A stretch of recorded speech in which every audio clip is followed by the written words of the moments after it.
The Boy Who Cried Wolf. When I was a lad, my father used to send me out to the fields each day to watch over his sheep. Hey-how, there are worse jobs than sitting out in the fresh air all day, but it was boring work for a lad. I longed to be running around with my friends, playing ball or making boyish mischief. "Can't the sheep look after themselves?" I asked my father. "After all they know is how to bleat and munch grass, and there isn't much else they do." But father said it was important work. And most importantly of all, I must keep my eyes peeled for the wolf, in case he came sneaking into the fields and grabbed one of the spring lambs. And so I couldn't even go to sleep. I had to sit and keep a sharp lookout. And a few weeks of this I got so bored that I began to wish that wolf would show up and give me something to do. And then I got thinking to myself, let's liven things up a bit, I thought. Let's play a trick on the villagers. And so I got up and ran as fast as I could into the village, shouting at the top of my voice, "Wolf! Wolf! Wolf!" And the villagers grabbed sticks, rolling pins and pitchforks and came running up the field to chase away the wolf.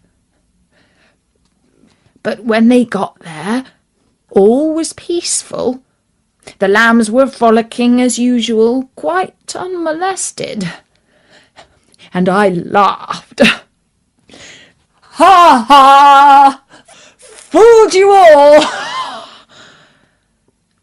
But none of the villagers laughed with me. Some of them grumbled, and the blacksmith became quite angry and shouted at me. But he was just a bad sport who couldn't see the funny side of my joke.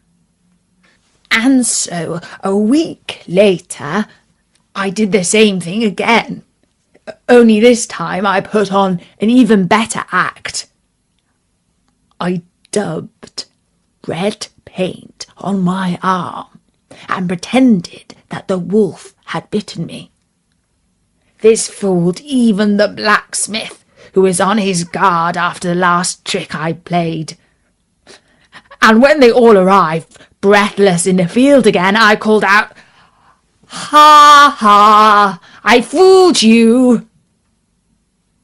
And this time quite a few of the villagers were angry with me, and I got quite an ear-wigging from the blacksmith, the teacher, and the ironmonger. When I got home, my father was furious and told me that I had a stupid sense of humour. But I thought it was funny, and so did my friends. About a week after that, I was sitting up on the hill watching my father's sheep as usual. It was getting on for evening and the sun was setting behind the forest. I would have to spend the night out there, and how lonely and bored I was. Then all of a sudden the sheepdogs started to bark, and the flock was running around and bleating like they had all gone mad, only they hadn't. There was a wolf coming among the sheep, and he had seized a lamb.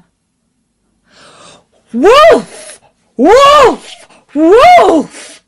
I called out, and I ran into the village to get help. But nobody came, not one villager. They carried on doing whatever they were doing, eating supper, drinking ale, finishing off their work for the day. "But please," I said to the blacksmith, This time it's true. There really is a wolf. And he just shrugged his shoulders.